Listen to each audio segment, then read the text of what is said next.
JK그룹의 30층 회의실은 숨막히는 침묵에 잠겨 있었다. 서울의 스카이라인이 통유리창 너머로 거대한 파노라마처럼 펼쳐졌지만 테이블에 둘러앉은 12명의 임원 중 누구도 그 장관을 감상할 여유가 없었다. 모든 시선은 상석에 앉은 한 남자, JK그룹의 최연소 회장 강태준에게 고정되어 있었다. 그는 칠흑 같은 수트처럼 차가운 무표정으로 방금 제출된 2분기 실적 보고서를 넘기고 있었다. 종이가 넘어가는 소리만이 회의실의 유일한 소음이었고 그 소리는 마치 사형 집행인의 발소리처럼 무겁게 울렸다. 마침내 그가 고개를 들자 날카로운 얼음 조각 같은 시선이 재무담당 박 이사를 향했다. 박 이사. 그의 목소리는 낮고 조용했지만 그 안에 담긴 위압감은 회의실의 온도를 몇 도는 낮추는 듯했다. 이 숫자들을 설명해 보시죠. 매출이 전분기 대비 15% 하락했는데 마케팅 비용은 20%가 늘었습니다. 이 돈이 전부 어디로 증발했는지 합리적인 이유를 듣고 싶군요. 박 이사는 이마에 맺힌 식은땀을 닦으며 다급하게 입을 열었지만 그의 변명은 태준의 논리적인 반박에 의해 산산조각 났다. 강태준은 그런 식이었다. 그는 감정을 믿지 않았고 오직 데이터와 결과만을 신봉했다. 그의 냉혹한 효율성은 JK그룹을 5년 만에 업계 최고로 올려놓았지만 동시에 그를 얼음심장을 가진 통제광으로 만들었다. 회의가 끝나고 임원들이 도망치듯 빠져나간 회의실에 태준은 홀로 남았다. 그는 넥타이를 거칠게 풀며 거대한 유리창 앞으로 걸어갔다. 해질녘 서울은 수천 개의 불빛으로 반짝였지만 그의 눈에는 그저 차가운 콘크리트 정글일 뿐이었다. 그는 성공했지만 행복하지 않았다. 6년 전 그의 인생에서 유일하게 통제를 벗어났던 그 순간 이후로 그는 자신의 감정을 완벽하게 봉인했다. 윤서진. 그 이름은 그의 혀끝에서 독처럼 맴돌았다. 그녀는 그의 유일한 약점이었고 가장 치명적인 배신자였다. 촉망받는 인턴이었던 그녀에게 마음을 열었던 단 한 번의 실수. 그녀는 그의 프로젝트 기밀을 경쟁사에 팔아넘기고 하룻밤 사이에 사라졌다. 그녀가 남긴 것은 회사의 막대한 손실과 돈만 밝히는 여자라는 경멸적인 낙인. 그리고 다시는 그 누구도 믿지 못하게 된 강태준 자신이었다. 그는 스스로에게 다짐했다. 다신 감정에 휘둘리지 않겠다고.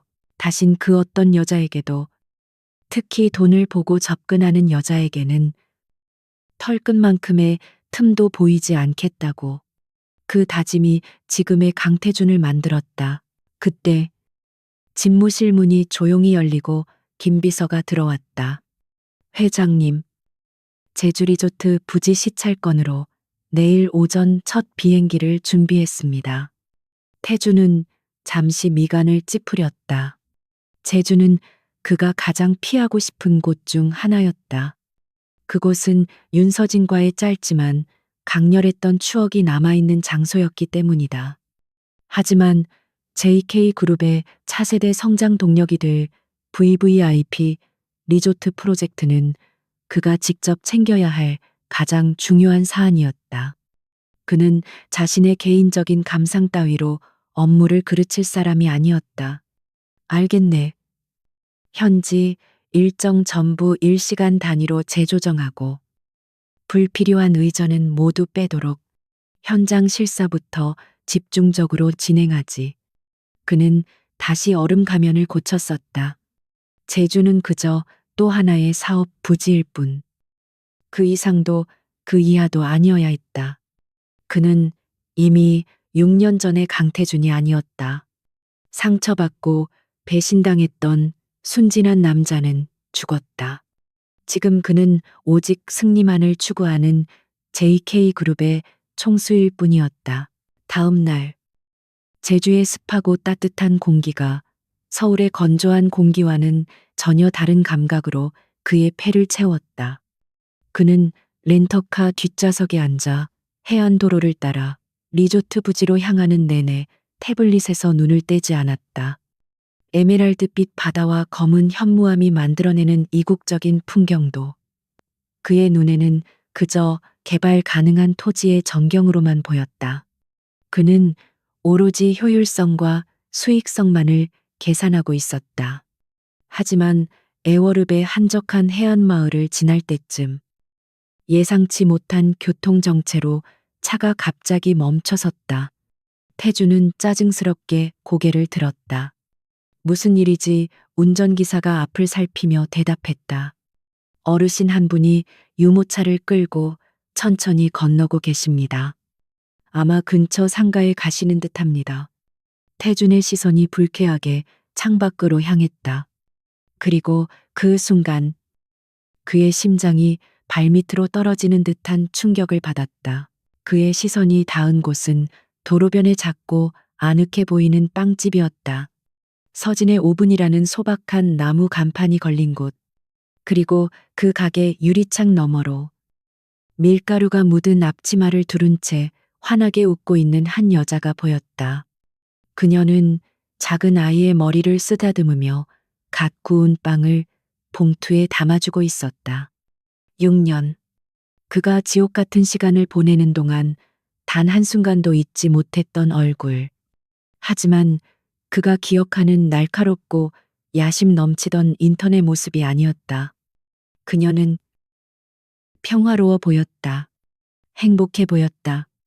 강태주는 숨을 쉴 수가 없었다. 배신감보다 더 큰 충격과 혼란이 그의 머리를 강타했다. 윤서진, 감히 내 눈앞에 이렇게 행복한 얼굴로 나타나 그가 그녀를 돈에 미친 여자라고 모욕하며 내쫓았던 바로 그 여자가, 모든 것을 잃고 도망쳤어야 할 그 여자가 어떻게 저런 모습으로 존재할 수 있는가. 태주는 자신도 모르게 차문을 열었. 회장님, 김 비서의 당황한 목소리가 들렸지만 그는 무시했다. 그는 차에서 내려 마치 유령에 홀린 사람처럼 그 빵집을 향해 걸어갔다. 몇 걸음 다가서자 그녀의 모습이 더 선명하게 보였다. 세월이 흘렀지만 여전히 맑은 눈. 하지만 어딘가 모르게 깊어진 그늘과 단단함이 느껴졌다. 그녀는 손님을 배웅하며 밖으로 나왔고 두 사람의 시선이 허공에서 부딪혔다. 윤서진의 얼굴에서 미소가 순식간에 사라졌다. 그녀의 눈이 공포와 경악으로 크게 흔들렸다. 마치 세상에서 가장 보고 싶지 않은 악몽을 마주한 사람처럼. 태주는 차가운 분노가 머리끝까지 차오르는 것을 느꼈다. 저 여자, 모든 것을 훔쳐 달아나고도 저렇게 평온하게 살고 있었다니. 그는 그녀가 자신의 돈으로 호화롭게 살고 있을 거라 상상했지만 이런 소박한 빵집 주인 행세는 예상 밖이었다. 이것도 또 다른 연극인가. 그는 얼음장 같은 목소리로 입을 열었다. 오랜만이군. 윤서진 씨, 이런 누추한 곳에서 재회할 줄은 몰랐는데. 윤서진의 얼굴에서 핏기가 가시는 순간 강태주는 잔인한 만족감을 느꼈다. 6년 만에 마주한 배신자의 얼굴. 그녀가 공포에 질려 떠는 모습을 보는 것이 그가 지난 세월 동안 상상해온 복수의 첫걸음이었다. 그는 그녀가 이루니 소박한 평화가 얼마나 위선적인지, 얼마나 더러운 돈 위에 세워진 것인지 폭로하기 위해 입을 열었다. 그의 목소리는 제주의 따뜻한 바람을 얼려버릴 듯 차가웠다. 네가 감히 내 눈앞에 나타날 줄은 몰랐는데. 훔친 돈은 다 쓰고 이런 시골 구석에 숨어 지내는 건가? 아니면 이것도 새로운 투자자를 물색하기 위한 연극인가? 윤서진 씨, 그의 말은 날카로운 칼날이 되어 그녀의 심장을 꿰뚫으려 했. 서진은 입술을 깨물었다. 그녀의 눈동자가 지진이라도 만난 듯 격렬하게 흔들렸다. 그녀는 본능적으로 한 걸음 물러섰고 그 방어적인 태도는 태준에게 그녀가 여전히 유죄라는 확신을 심어주었다. 그는 한 걸음 더 다가가 그녀를 구석으로 몰아붙이려 했다. 그가 그녀의 모든 것을 빼앗고 그녀가 감히 쌓아 올린 이 가짜 행복을 무너뜨리는 데는 단 몇 마디의 말이면 충분할 터였다. 바로 그때였다. 빵집 안에서 맑고 높은 아이의 목소리가 들려왔다. 엄마, 나비가 도망갔어. 작은 종소리와 함께 가게 문이 활짝 열리더니 4~5살쯤 되어 보이는 남자아이가 밖으로 뛰쳐나왔다. 아이는 손에 쥔 잠자리채를 휘두르며 방금 날아간 호랑나비를 쫓고 있었다. 아이는 두 사람 사이의 살얼음판 같은 긴장감을 전혀 눈치채지 못한 듯 해맑은 얼굴로 외쳤다. 엄마. 저기 빨리. 아이는 나비를 쫓아 태준의 바로 앞까지 달려왔다가 낯선 남자의 존재를 깨닫고 우뚝 멈춰섰다. 아이는 고개를 들어 자신을 내려다보는 거대한 남자를 올려다보았다. 그리고 그 순간 강태준의 시간은 멈췄다. 그의 전신에 차가운 전율이 흘렀다. 아이의 얼굴은 서진을 닮아 부드러운 선을 가지고 있었지만 그 눈만큼은, 그 작고 어린아이의 눈만큼은 강태준 자신의 것이었다. 의심할 여지 없이 매일 아침 거울 속에서 마주하는 감정 없이 차갑고 모든 것을 꿰뚫어 보는 듯한 그 특유의 눈동자. 심장이 거대한 망치로 맞은 듯 쿵 하고 울렸다. 태준은 숨 쉬는 것을 잊었다. 6년. 그가 그녀를 마지막으로 본 것이 6년 전 그날 밤이었다. 날짜를 계산하려는 이성적인 뇌와 눈앞의 현실을 부정하려는 감정이 격렬하게 충돌했다. 분노와 배신감으로 불타던 그의 머릿속이 순식간에 차가운 얼음물로 채워졌다. 그는 천천히 시선을 돌려 서진을 바라보았다. 서진의 얼굴은 이제 공포를 넘어 절망으로 하얗게 질려 있었다. 그녀는 태준이 아이를 알아보았다는 것을, 그 끔찍한 진실을 그가 눈치챘다는 것을 깨달았다. 그녀는 비명을 지르듯 아이의 이름을 불렀다.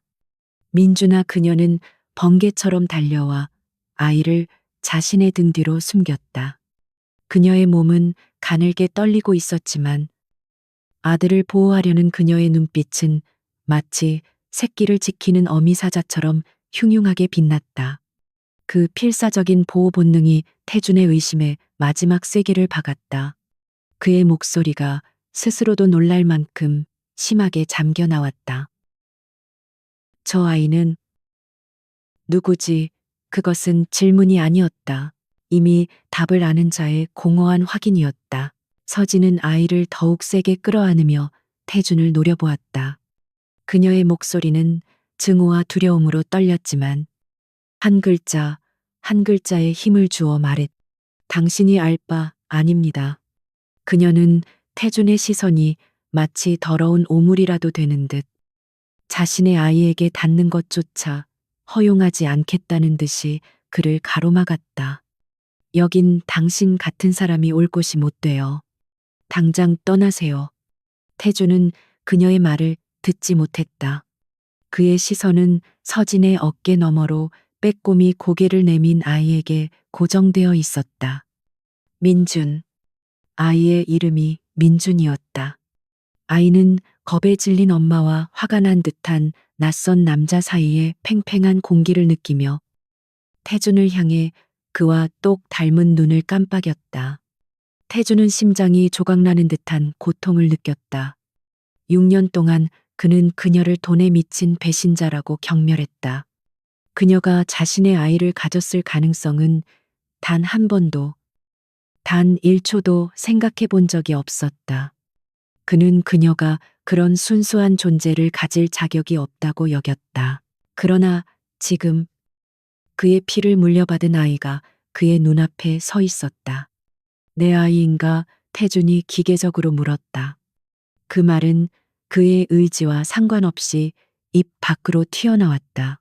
그 질문에 서진의 눈에서 불꽃이 튀었다. 그녀는 경멸과 분노가 뒤섞인 웃음을 터뜨렸다. 이제 와서 그게 궁금한가요? 당신이 무슨 자격으로 그녀는 6년 전 그날 밤 그가 자신에게 퍼부었던 모욕적인 말들을 떠올렸다. 역겨운 년, 돈 때문에 내게 접근했겠지. 네 자궁까지 팔아치울 여자야. 그 말들은 6년 내내 그녀의 귓가에서 떠나지 않는 저주였다. 헛소리 집어치우고 가세요. 다시는 여기 나타나지 마요. 서진은 단호하게 등을 돌려 아이를 가게 안으로 밀어 넣으려 했다. 그녀의 손이 문고리를 잡는 순간 태준이 그녀의 팔을 거칠게 붙잡았다. 그의 소나기 힘은 강철처럼 단단했다. 대답해. 윤서진. 그의 목소리는 더 이상 분노가 아니었다. 그것은 혼돈과 절망, 그리고 뒤늦게 밀려오는 정체 모를 감정의 소용돌이었다. 내 아이냐고 물었다. 그는 자신이 무슨 표정을 짓고 있는지, 자신의 목소리가 얼마나 절박하게 들리는지조차 인지하지 못했다. 서진은 그의 손을 뿌리치려 했지만 소용없었다. 그의 시선이 그녀를 붙잡고 놓아주지 않았다. 바로 그때 문틈에 서 있던 민준이가 작은 목소리로 물었다. 엄마, 이 아저씨 누구야? 왜 엄마 울리려고 해? 아이의 순진한 질문이 두 사람 사이의 팽팽한 대치를 깨뜨렸다. 서진의 눈에 그렁그렁 맺혀있던 눈물이 결국 뺨을 타고 흘러내렸다. 그녀는 급히 눈물을 닦아내고 아이를 안심시키려 했었다. 아니야, 민준아. 엄마 안 울어. 그냥 아는 사람이야. 아주 나쁜 아저씨. 그녀는 아이를 가게 안으로 밀어넣으며 속삭였다. 민준아, 가게 안에 들어가 있어. 할머니한테 가 있어. 엄마, 금방 갈게. 민주는 불안한 눈으로 엄마와 태준을 번갈아 보다가 결국 고개를 끄덕이고 가게 안으로 뛰어 들어갔다. 작은 문이 닫히고 딸랑거리는 종소리가 두 사람 사이에 무겁게 울려 퍼졌다. 이제 그들을 방해할 것은 아무것도 없었다. 아이가 사라지자마자 서진의 슬픔은 다시 차가운 분노로 변했다. 그녀는 태준의 손을 격렬하게 뿌리쳤다. 내 몸에 손대지 마. 그녀의 목소리는 날카로웠다. 당신이 원하는 게 이거였어요. 내가 이렇게 비참하게 사는 모습 그래요. 나 배신자 맞아요. 당신 기밀 팔아넘기고 도망쳐서 겨우 이딴 빵집이나 차려서 먹고 살아요. 됐어요. 이제 속이 시원해요. 그녀는 스스로에게 상처를 내면서까지 그를 밀어내려 했다. 그녀는 그가 진실을 알게 되는 것이 두려웠다. 그가 민준이를 빼앗아 갈까봐, 자신의 유일한 삶의 이유를 짓밟아 버릴까봐 죽을 만큼 두려웠다. 태주는 그녀의 말을 믿지 않았다. 그녀의 눈동자 속에서 절박한 공포를 읽었기 때문이다. 그는 주변을 둘러보았다. 작은 빵집, 낡았지만 정갈한 간판, 그녀의 수수한 옷차림. 이것은 수십억을 훔쳐 달아난 여자의 모습이 아니었다.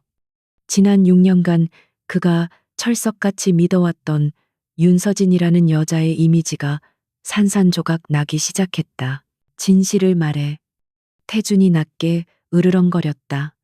6년 전 그 돈을 받고 네가 얻은 게 고작 이거라면 넌 세상에서 가장 멍청한 배신자겠지. 하지만 내 눈은 못 속여. 저 아이, 내 아이 맞지? 그는 확신에 차서 말했다. 그 순간 서진의 무너진 얼굴 위로 6년 동안 억눌러왔던 모든 고통과 서름이 폭발했다. 그녀는 더 이상 참지 못하고 그에게 소리쳤다. 맞아요. 당신 아이 맞아요. 그래서 뭐요? 이제 와서 아버지 행세라도 하겠다고요. 돈만 밝히는 여자가 낳은 아이인데 당신 같은 고귀한 핏줄에 오점이라도 남길까봐 걱정돼서 왔어요. 그녀의 목소리는 절규에 가까웠다. 당신이 날 그렇게 모욕하고 쓰레기처럼 버렸을 때, 난 이 아이를 뱃속에 품고 있었어. 당신은 몰랐겠지만, 아니, 알려고도 안 했겠지만, 난 죽고 싶었어. 하지만 이 아이 때문에 살았어. 당신 같은 사람 없는 곳에서 내 아이한테 부끄럽지 않게 살려고 발버둥 쳤다고. 서진의 절규는 태준의 머리를 강타했다. 돈만 밝히는 여자. 그가 그녀에게 낙인 찍었던 그 말이 부메랑이 되어 그의 심장을 찔렀다. 그녀가 자신의 아이를 임신한 채 그런 모욕을 견뎌냈다는 말인가. 그가 알던 윤서진은 결코 돈 때문에 몸을 팔 여자가 아니었다. 그녀는 야심은 있었지만 그 누구보다 강직하고 똑똑했다. 그런 그녀가 왜? 혼란이 그의 뇌를 마비시켰다. 그렇다면 왜? 왜 배신을 한 거지? 왜 돈을 받고 사라진 거야? 그의 목소리에는 이제 분노가 아닌 절박한 의문이 담겨 있었다. 서진은 허탈하게 웃었다. 배신 당신은 아직도 그렇게 믿고 있군요. 그래요? 계속 그렇게 믿으세요. 그게 당신한테는 더 편하겠죠. 그녀는 더 이상 그와 말을 섞고 싶지 않다는 듯 차갑게 돌아섰다. 다시는 찾아오지 마요. 여긴 내 구역이고 내 아이가 사는 곳이에요. 당신이 발 디딜 곳이 아니라고. 한 번만 더 내 아이 눈앞에 나타나면 그땐 내가 당신을 경찰에 신고할 테니까. 그녀는 빵집 안으로 들어가 버렸고 문이 닫히는 소리와 함께 딸랑 하는 종소리가 그의 심판처럼 울렸다. 강태주는 그 자리에 못 박힌 듯 서 있었다. 제주의 태양은 여전히 눈부시게 빛났지만 그의 세계는 암흑으로 변했다. 그는 천천히 자신의 차로 돌아왔다. 김비서가 걱정스러운 얼굴로 그를 맞았지만 그는 아무 말도 할 수 없었다. 그는 뒷좌석에 몸을 싣고 창밖을 바라보았다. 유리창에 비친 자신의 눈이 방금 전 그 아이의 눈과 겹쳐 보였다. 내 아이. 그 세 단어가 그의 머릿속을 끊임없이 맴돌았다.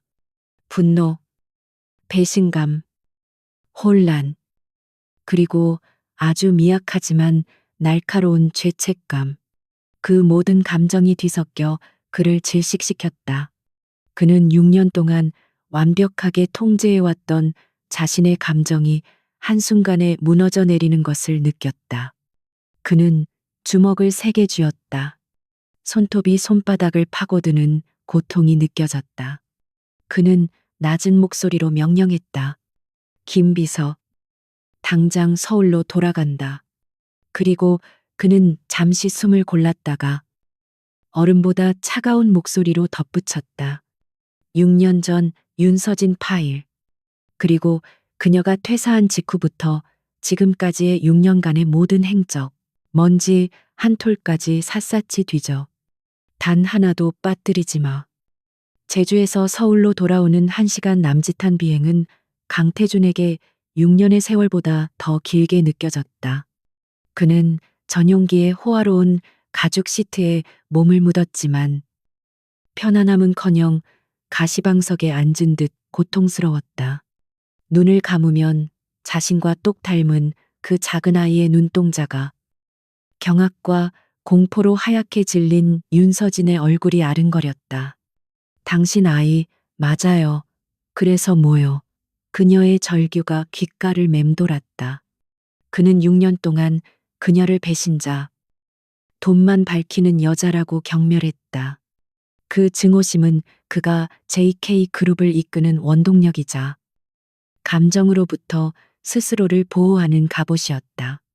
그러나 오늘 그 갑옷은 산산조각 났고 그의 확신은 뿌리부터 흔들리고 있었다. 그는 논리와 데이터의 신봉자였다. 하지만 그의 눈앞에 나타난 강민준이라는 존재는 그의 모든 논리 체계를 무너뜨리는 감당할 수 없는 변수였다. 그는 주먹을 꽉 쥐었다. 손바닥에 땀이 찼다. 만약 그녀의 말이 사실이라면, 만약 6년 전 모든 것이 오해였고, 자신이 정말로 자신의 아이를 임신한 여자를 모욕하고 내쫓은 것이라면 그 가능성은 너무 끔찍해서 태주는 차라리 그녀가 여전히 교활한 거짓말쟁이이기를 바랐다. 서울에 도착하자마자 그는 집이 아닌 어둠에 잠긴 JK 그룹 본사 30층의 회장실로 향했다. 거대한 유리창 너머로 펼쳐진 서울의 야경은 마치 죽은 도시처럼 고요했다. 그는 넥타이를 거칠게 풀어던지고 인터폰을 눌렀다. 김 비서, 지금 당장 내 사무실로 와. 이미 자정을 넘긴 시간이었지만 김 비서의 목소리는 한치의 흐트러짐도 없었다. 알겠습니다. 회장님. 10분도 채 되지 않아 김 비서가 사무실에 들어섰다. 태주는 거대한 마호가니 책상 뒤에 서서 창밖을 내다보고 있었다. 그의 뒷모습에서 평소의 냉철함 대신 억눌린 폭풍전야의 긴장감이 느껴졌다. 김 비서는 조용히 그의 부름을 기다렸다.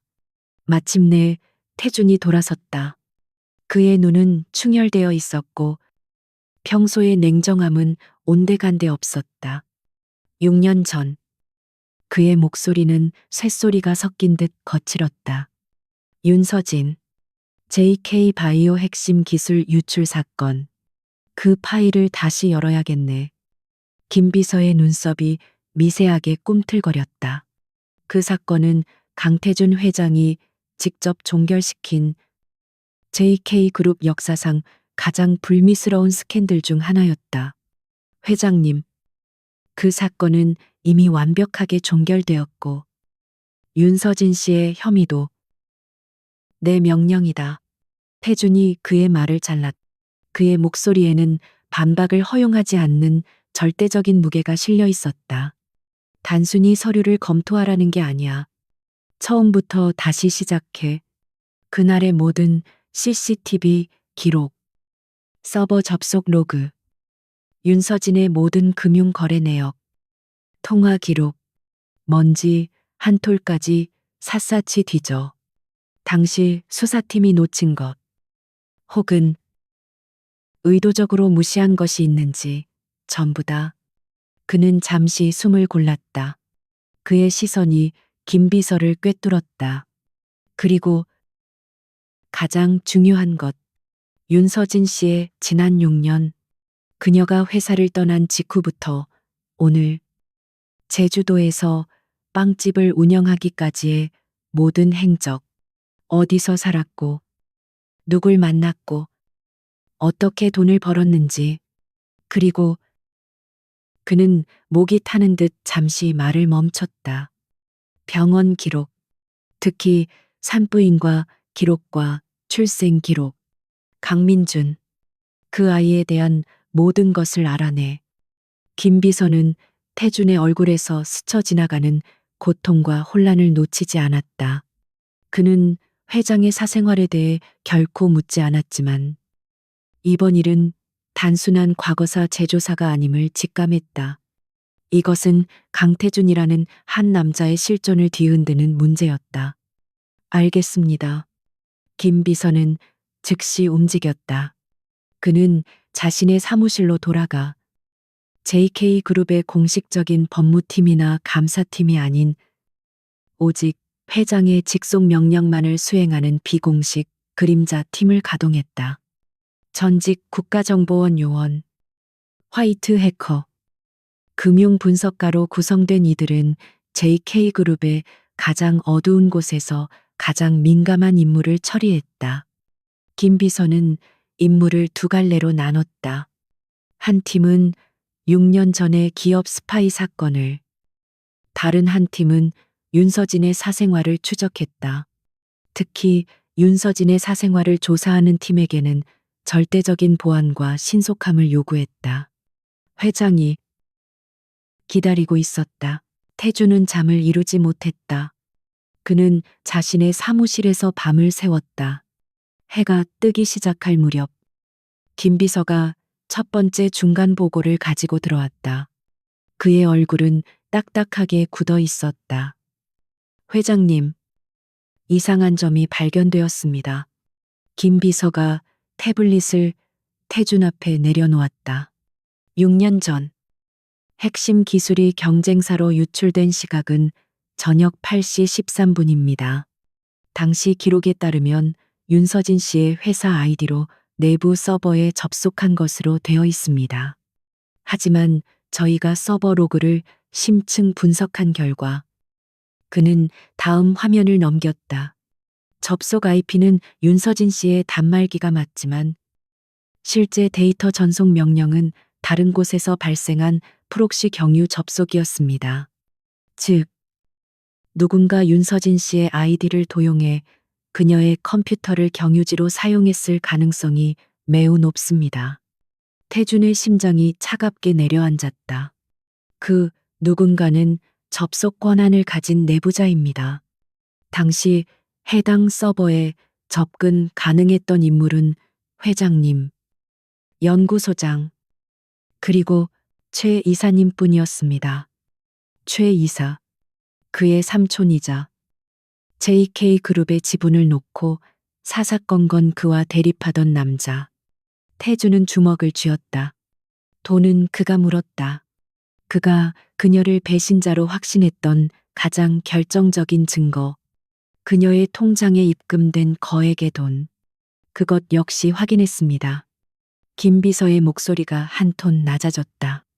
사건 당일 윤서진 씨의 개인 계좌로 5억 원이 입금된 것은 사실입니다. 하지만 그는 다음 장을 넘겨 은행 거래 내역을 보여주었다. 입금된 지 정확히 15분 후 그 5억 원 전액이 케이맨 제도에 있는 페이퍼 컴퍼니 계좌로 이체되었습니다. 그리고 그 페이퍼 컴퍼니 김 비서는 숨을 삼켰다. 최 이사님의 비자금 세탁 경로 중 하나와 일치합니다. 태주는 더 이상 서 있을 수 없었다. 그는 의자에 풀썩 주저앉았다. 모든 조각이 하나의 끔찍한 그림을 향해 맞춰지고 있었다. 그녀는 돈을 받은 것이 아니었다. 그녀는 돈 세탁의 통로로 이용당하고 버려진 것이었다. 윤서진 씨의 사생활 보고입니다. 김 비서가 가장 망설였던 파일을 열었다. 그녀는 6년 전 서울을 떠날 때 말 그대로 빈손이었습니다. 그녀의 신용카드 내역은 사건 당일 이후로 정지되었고 모든 계좌는 비어 있었습니다. 그녀는 부산에서 몇 달간 식당 주방 보조로 일했습니다. 그러다 임신 8개월의 몸으로 제주도에 들어간 기록을 확인했습니다. 태주는 눈을 감았다. 임신 8개월. 그녀는 제주 시내의 한 허름한 단칸방에서 지냈습니다. 보증금 100만 원에 월세 20만 원짜리. 만삭의 몸으로 감귤 농장과 게스트하우스 청소 아르바이트를 했습니다. 이웃 주민들의 증언에 따르면 그녀는 거의 말을 하지 않았고 굶는 날이 더 많았다고 합니다. 보고서에는 그녀가 살던 방의 사진이 첨부되어 있었다. 햇빛도 제대로 들지 않는 곰팡이가 쓴 작은 방. 태주는 자신이 그동안 누려온 모든 것이 역겹게 느껴졌다. 김 비서는 목소리를 가다듬고 마지막 보고를 이어갔다. 그리고 5년 9개월 전 제주의 작은 개인 병원에서 남자아이를 출산했습니다. 출생 신고서 이름은 강민준, 산모는 윤서진, 부친란은 비어 있습니다. 김 비서는 태준을 바라보았다. 출산 비용을 지불하지 못해 병원 측과 분쟁이 있었던 기록도 확인했습니다. 그녀는 아이를 낳은 지 사흘 만에 퇴원해 다시 일을 시작했습니다. 태주는 더 이상 참을 수 없었다. 그는 책상 위의 모든 것을 팔로 쓸어버렸다. 서류와 모니터가 요란한 소리를 내며 바닥에 떨어졌다. 그의 어깨가 격렬하게 들썩였다. 그가 증오했던 여자는 존재하지 않았다. 그는 무고한 여자를, 자신의 아이를 임신한 여자를 지옥으로 밀어넣고 6년 동안 그녀를 저주했다. 돈만 밝히는 여자, 그가 퍼부었던 모욕이 그의 뇌리에서 비명처럼 울렸다. 그는 괴물이었다. 그는 자신의 사무실을 미친 사람처럼 서성거렸다. 내가 무슨 짓을. 그는 중얼거렸다. 그는 6년 전 그날 밤을 떠올렸다. 그녀에게 증거를 내밀었을 때 그녀는 아무 변명도 하지 않았다. 그저 창백한 얼굴로 그를 바라볼 뿐이었다. 그는 그것을 유죄의 침묵이라 여겼다. 하지만 이제와 돌이켜보면 그것은 절망과 체념의 침묵이었다. 아마도 그녀는 그 순간 깨달았을 것이다. 그가 자신을 믿어주지 않을 것이라는 것을, 거대한 권력에 맞서 싸울 힘이 없다는 것을, 그리고 뱃속의 아이를 지켜야 한다는 것을. 그녀는 자신을 변호하는 대신 도망치는 것을 택했다. 자신의 아이를 지키기 위해 태주는 심장이 찢어지는 듯한 고통을 느꼈다. 그는 그녀의 강인함을 존경했었다. 그리고 그는 바로 그 강인함을 자신의 손으로 짓밟았다. 한참의 침묵 끝에 태주는 멈춰 섰다. 그의 눈에서 모든 혼란과 고통이 사라지고 그 자리에는 얼음보다 차갑고 강철보다 단단한 무언가가 자리 잡았다. 그것은 단순한 분노가 아니었다. 그것은 모든 것을 바로잡겠다는 지독한 책임감과 뒤늦은 속죄의 다짐이었다. 그는 자신의 셔츠 소매를 바로잡 바닥에 떨어진 태블릿을 주워들었다. 화면에는 여전히 민준이의 사진이 떠 있었다. 그의 아들. 그는 인터폰을 눌렀다. 목소리는 놀랍도록 침착했다. 김비서. 내일 아침 제주행 첫 비행기. 다시 준비해. 나 혼자 가겠네. 그는 잠시 말을 끊었다. 그리고 최 이사. 그의 모든 불법 행위 증거. 팔세. 횡령. 주가 조작. 오늘 안으로 모든 것을 내 책상 위에 올려놔. 그가 내게서 빼앗아간 것들에 대한 대가를 정확하게 치르게 해줄 생각이니까. 태주는 다시 제주로 향하는 비행기 안에서 어제와는 전혀 다른 중압감을 느끼고 있었다. 어제 그가 이 섬을 찾았을 때는 오직 비즈니스와 정복해야 할 땅으로만 보였다. 그러나 지금 제주는 그가 6년간 알지 못했던 그의 아들이 숨쉬고 자라난 땅이자 그가 가장 끔찍하게 상처 준 여자가 버텨낸 성역이었다. 그는 창밖으로 펼쳐지는 지푸른 바다를 보며 6년 전 그녀를 돈만 밝히는 여자라고 매도했던 자신의 목소리를 떠올렸다. 그 모욕은 이제 부메랑이 되어 쉼없이 그의 심장을 난도질했다. 김비서의 보고서는 한치의 오차도 없는 사실이었다. 그녀는 빈털털이었고 만삭의 몸으로 절망의 벼랑 끝에서 버텨냈다. 그는 자신의 오만과 편견이 한 사람의 인생을, 그리고 자신의 아이가 태어날 환경을 얼마나 잔인하게 짓밟았는지 깨달았다. 그는 그녀를 만나 무슨 말을 해야 할지 알 수 없었다. 미안하다는 말은 이 모든 죄를 덮기에 너무나 가벼웠고, 진실을 알았다는 말은 또 다른 변명처럼 들릴 터였다. 그는 서진의 오븐 근처 골목에 차를 세우고 걸어갔다. 수십억짜리 리조트 계약을 체결할 때도 느껴보지 못한 심장의 두근거림이 그를 덮쳤다. 그는 일부러 비싼 수트를 벗고 조금 더 편안한 차림으로 갈아입었지만 그의 몸에 벤 위압감까지 숨길 수는 없었다. 유리창 너머로 서진이 보였다. 그녀는 반죽을 밀대로 밀며 빵을 만들고 있었다. 어제 보았던 공포와 분노는 사라지고 빵에만 집중하는 그녀의 옆모습은 6년 전 연구실에서 보았던 열정적인 인턴의 모습과 겹쳐졌다. 그때나 지금이나 그녀는 자신이 하는 일에 모든 것을 쏟아붓고 있었다. 태주는 자신이 그 열정을 돈을 향한 야망이라고 멋대로 재단했음을 깨달았다. 그는 손에 쥔 서류 봉투를 꽉 쥐었다. JK그룹, 제주 리조트, 독점 베이커리, 납품 계약서. 이것은 그가 그녀에게 다가갈 수 있는 유일한 그리고 가장 서투른 변명거리였다. 그가 아는 유일한 언어는 비즈니스였고 그는 지금 가장 중요한 협상을 앞두고 있었다. 딸랑. 문에 달린 작은 종소리가 울렸다. 서진은 반죽에서 시선을 떼지 않은 채 기계적으로 인사했다. 어서 오세요. 서진의 오분입. 그녀의 목소리는 공기 중에 얼어붙었다. 강태준이었다.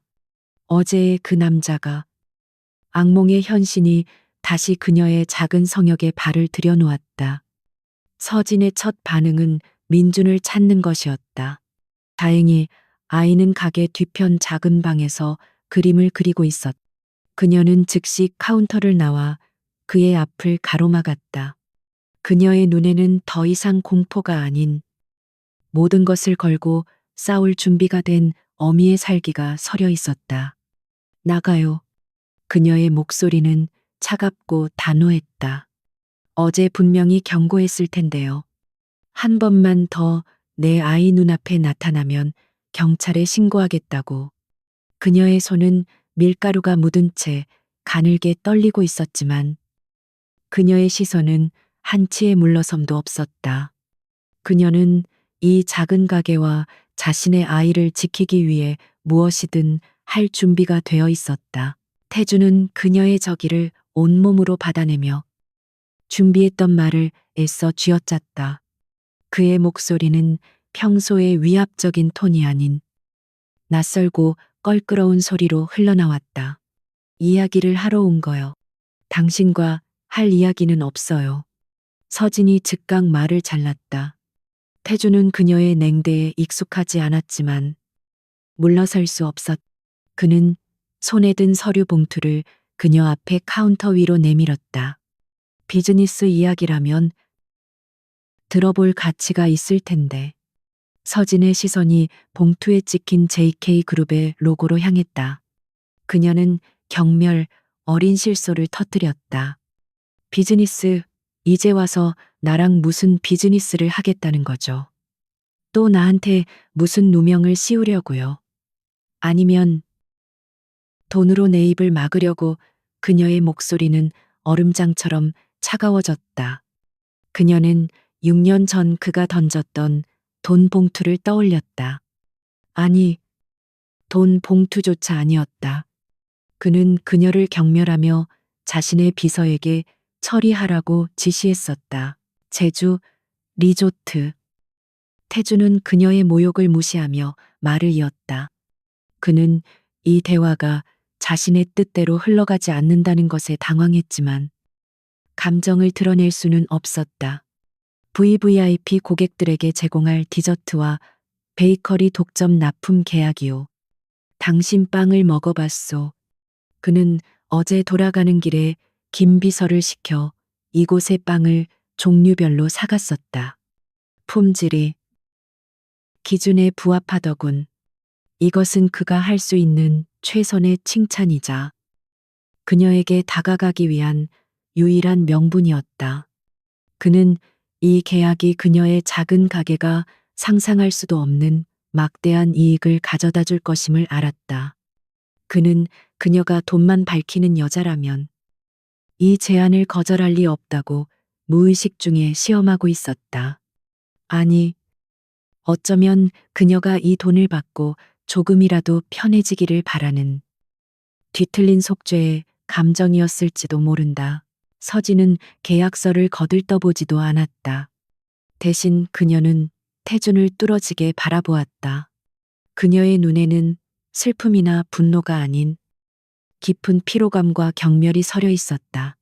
강태준 씨, 그녀가 그의 이름을 불렀다. 6년 만에 처음이었다. 당신은 여전히 변한 게 없군요. 6년 전에도 그랬죠. 당신은 모든 것을 돈으로 계산하고, 돈으로 사람을 판단하고, 돈으로 문제를 해결하려 했어요. 그녀는 카운터를 짚으며 그에게 한 걸음 다가섰다. 당신 눈에는 내가 아직도 돈만 밝히는 여자로 보이나요? 그래서 이깟 종이 쪼가리를 내밀면 내가 6년 전처럼 꼬리치며 달려들 줄 알았어요. 그녀의 목소리는 조용했지만 그 안에 담긴 경멸은 태준의 뺨을 후려치는 것보다 더 고통스러웠다. 필요 없어요. 당신 돈, 당신 계약, 당신 리조트, 전부 다 필요 없다고요. 내 빵은 당신 같은 사람들을 위해 만드는 게 아니에요. 당장 가지고 꺼져요. 바로 그때 두 사람 사이에 팽팽한 대치를 깨고 가게 뒤편의 문이 활짝 열렸다. 엄마 나 그림 다 그렸는데 바다 보러 가도 돼. 민준이가 스케치북을 들고 달려 나왔다. 아이는 가게 안에 낯선 남자를 발견하고는 우뚝 멈춰 섰다. 어제 멀리서 보았던 엄마를 화나게 했던 그 무서운 아저씨였다. 민준이는 그러나 겁먹은 대신 호기심 어린 눈으로 태준을 위아래로 훑어보았다. 아이의 그 거침없고 순수한 시선이 태준의 심장에 밝혔다. 서진은 비명을 지를 뻔했다. 그녀는 급히 민준을 자신의 뒤로 숨기려 했지만 아이는 이미 태준의 존재를 정면으로 마주하고 말았다. 태준은 얼어붙었다. 자신의 아들. 어제는 멀리서 보았지만 지금은 불과 몇 미터 앞에 서 있었다. 자신과 똑 닮은 눈동자. 그는 무엇을 해야 할지, 무슨 말을 해야 할지 몰랐다. 그는 수천 명 앞에서 연설을 하고 적대적 MA를 지휘하던 냉철한 전략가였지만 지금 이 작은 아이 앞에서 그는 완벽하게 무장해제되었다. 태주는 수십 년 만에 처음으로 무릎을 꿇었다. 거대한 남자가 갑자기 눈높이를 맞추자 민주는 놀란 듯 눈을 동그랗게 떴다. 태주는 목이 메어 아무 말도 할 수 없었다. 민준아. 속으로만 부르던 이름을 입 밖으로 꺼내기가 천근만근처럼 무거웠다. 그는 아이의 무릎에 난 작은 상처를 발견했다. 붉은 피가 살짝 맺힌 찰과상이었다. 그는 자신도 모르게 손을 뻗었다. 그리고는 주머니에서 항상 가지고 다니던 최고급 실크 손수건을 꺼내 아이의 상처를 조심스럽게 닦아주려 했다. 그의 손은 거대하고 투박했고 이런 섬세한 동작에는 전혀 어울리지 않았다. 넘어졌구나. 그의 목소리는 심하게 잠겨 있었다. 민준이는 낯선 아저씨의 행동에 경계심을 풀고 고개를 끄덕였다. 응, 돌멩이에 걸렸어요. 근데 안 아파요. 아이는 순진하게 웃으며 자신의 스케치북을 태준에게 불쑥 내밀었다. 아저씨, 이거 봐요. 나비예요. 그 광경을 지켜보던 서진의 이성이 끊어졌다. 태준의 저 친절한 행동은 그녀에게 분노보다 더 큰 공포를 안겨주었다. 그는 지금 그녀의 가장 소중한 것을 빼앗기 위해 아이의 환심을 사려 하고 있었다. 그는 자신의 권력과 돈으로 민준을 유혹하려는 것이다. 그녀는 괴성을 지르며 달려들어 민준을 와락 끌어안았다. 내 아이 몸에 손대지 마. 그녀의 목소리는 날카로운 비명이었다. 그녀는 민준을 품에 안고 뒷걸음질 쳤다. 나가, 당장 나가. 당신의 그 더러운 돈도 역겨운 동정심도 필요 없어. 당신이 원하는 게 민준이라면 차라리 날 죽여. 그녀의 눈은 극도의 공포와 증오로 불타고 있었다. 그녀에게 강태주는 자신의 인생을 망가뜨린 남자인 동시에 이제 하나뿐인 아들까지 빼앗아 가려는 약탈자였다. 그녀는 6년 전 그에게서 도망쳤던 그날 밤의 절망을 다시 느끼고 있었다. 태주는 아들의 피가 살짝 묻은 손수건을 쥔 채 천천히 일어섰다. 그는 깨달았다. 자신이 저지른 상처는 이런 어설픈 접근으로 치유될 수 있는 것이 아니었다.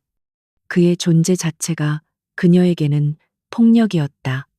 서진이 그를 경멸하는 이유, 그를 두려워하는 이유는 단지 6년 전의 모욕 때문만이 아니었다. 그녀는 지금 그가 가진 막대한 힘으로 아이를 빼앗길까봐 두려워하고 있었다. 그는 그녀의 두려움을 확인시켜준 셈이었다. 그는 자신이 가져온 계약서 봉투를 카운터 위에 조용히 내려놓았다. 이건 동정심이 아니오. 그는 서진의 불타는 시선을 마주하며 말했다. 당신 빵이 필요해서 그런 거요. JK 리조트는 최고의 품질을 원하니까. 그는 자신의 말조차 서툴게 들린다는 것을 알았다. 그는 더 이상 머무를 수 없었다. 그는 6년 전 그녀에게 등을 돌렸던 것처럼 다시 한번 그녀에게서 등을 돌려가기를 나섰다.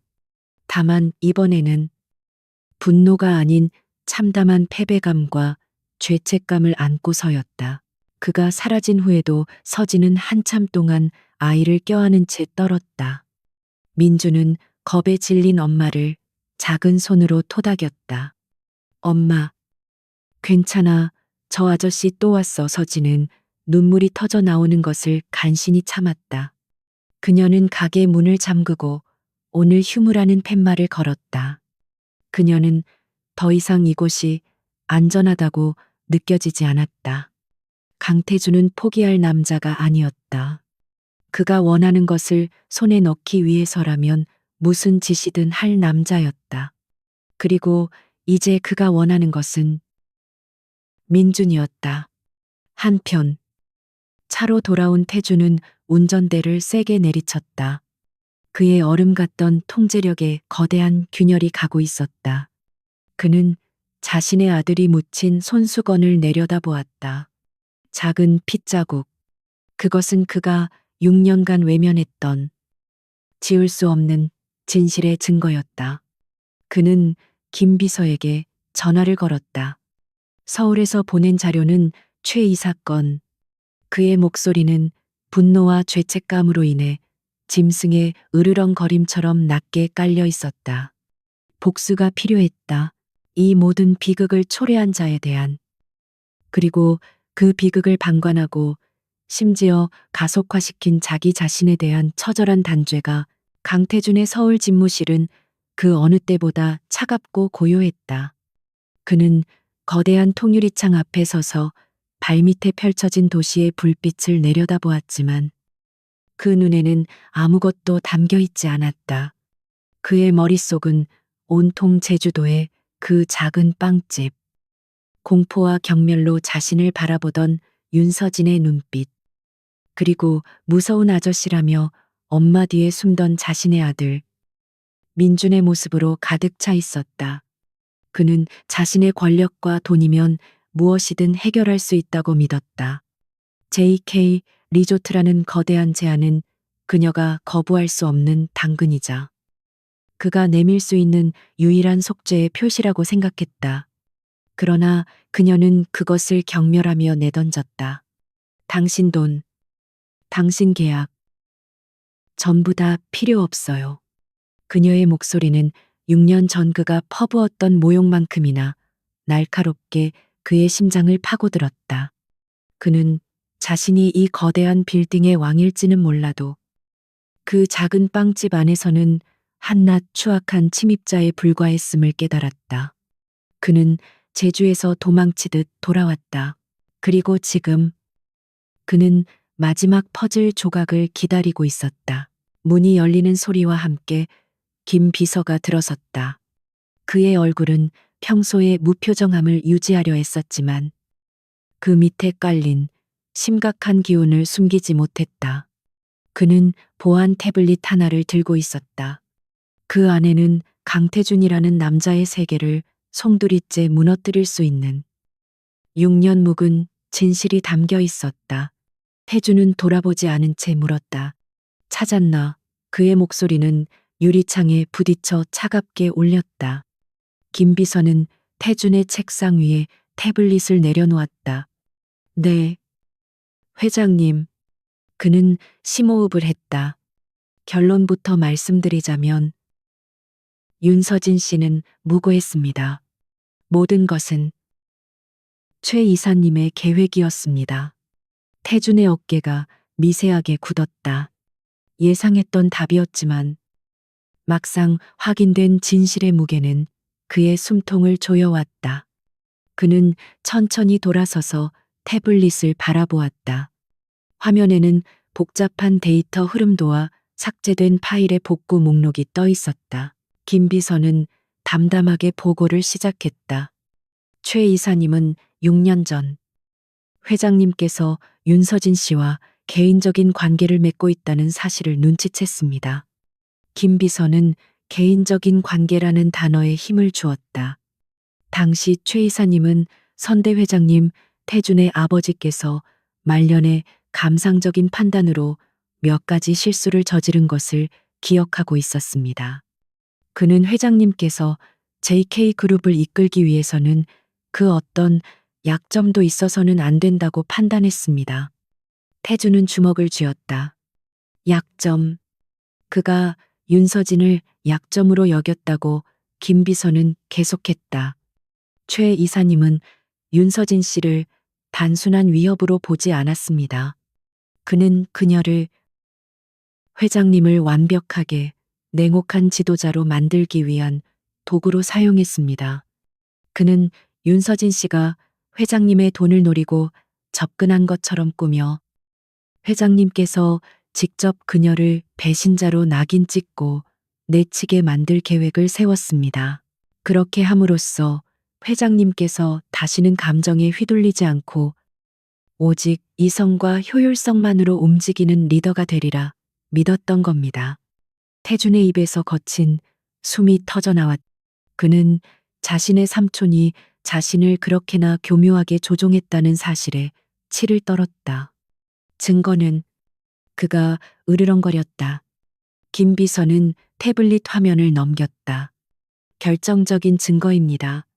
화면에는 음성 파일 하나가 나타났다.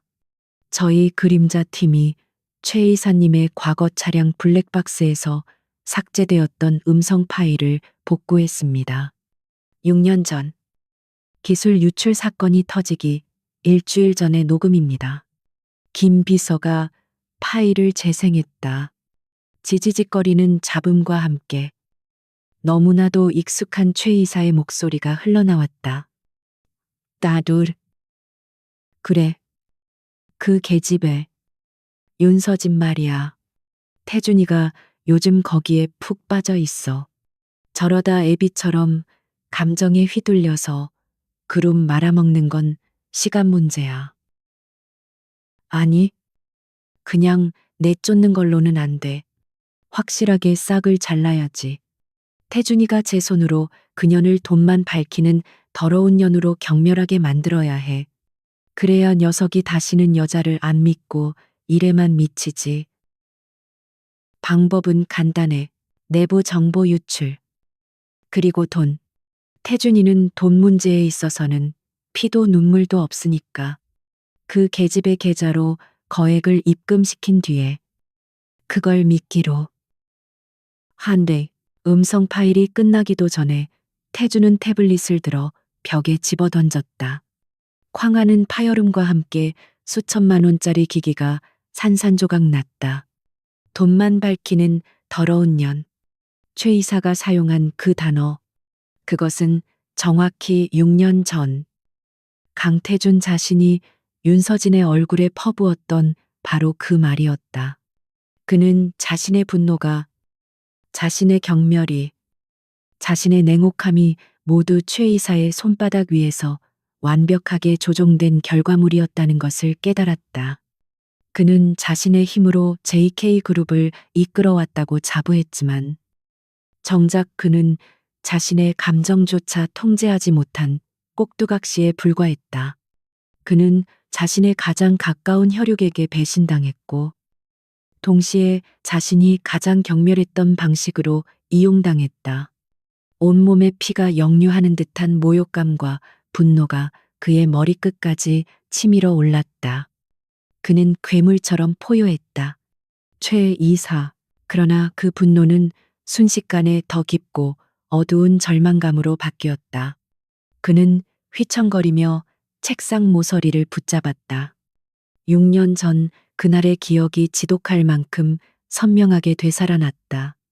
그의 사무실에서 그는 날조된 입금 내역서를 그녀의 얼굴에 던졌다.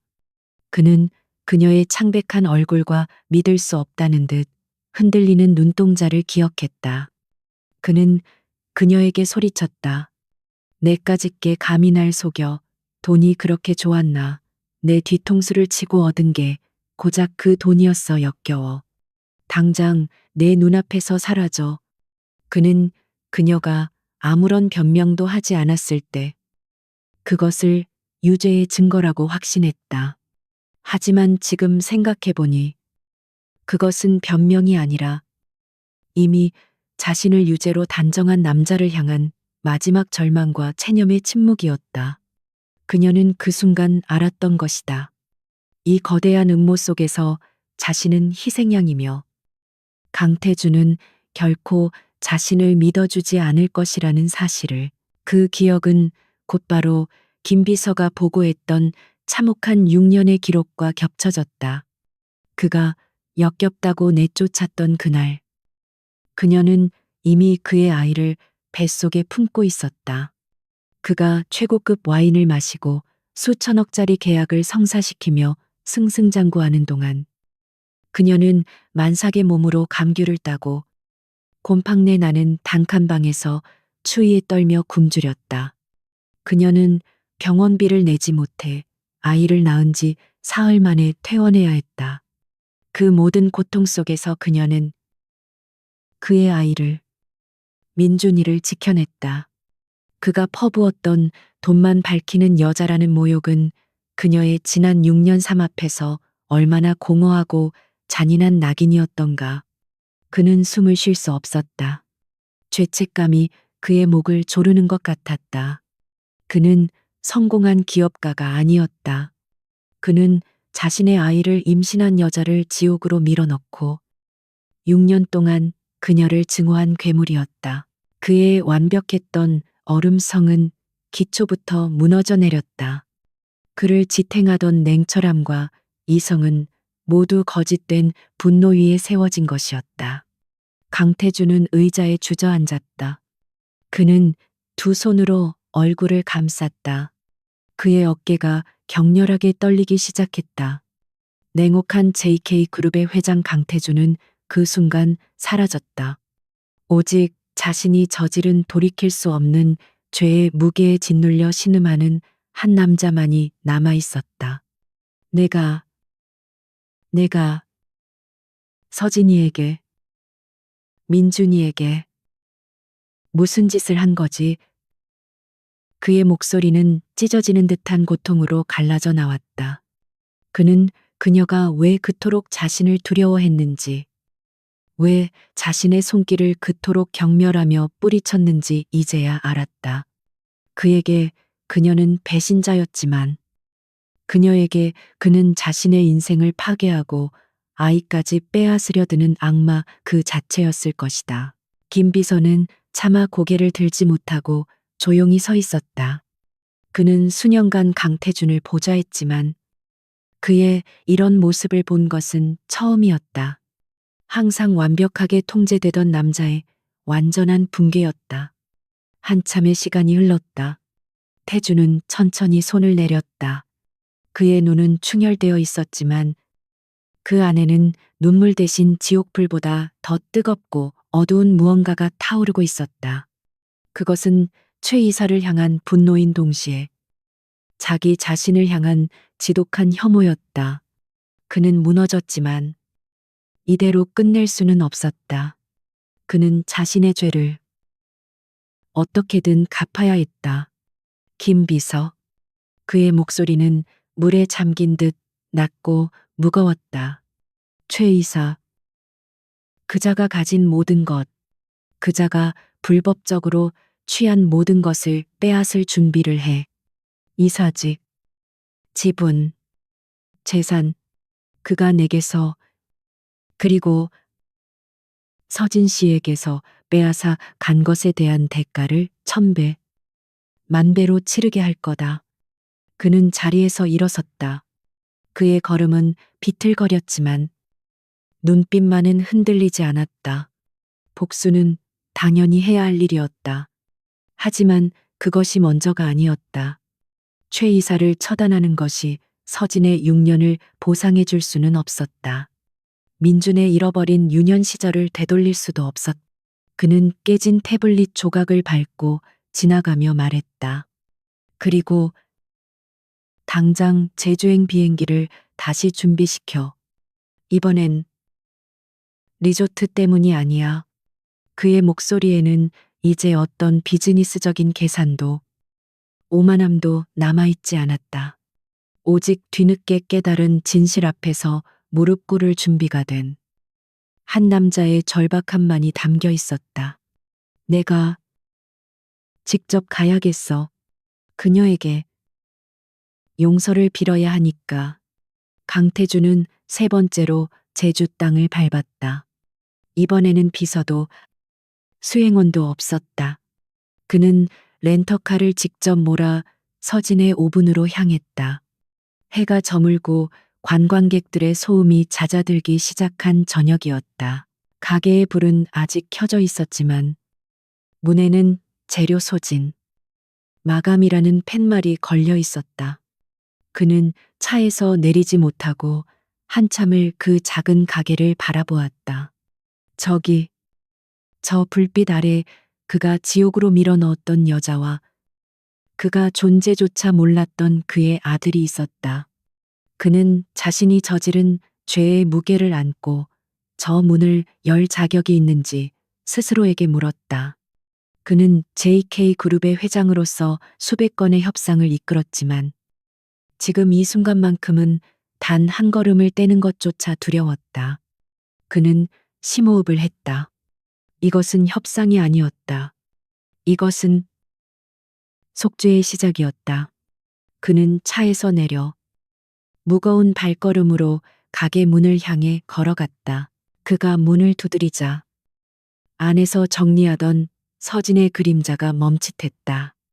그녀는 조심스럽게 문을 열었고 문틈으로 태준의 얼굴을 확인하는 순간 그녀의 얼굴은 다시 한번 경계심과 분노로 굳어졌다.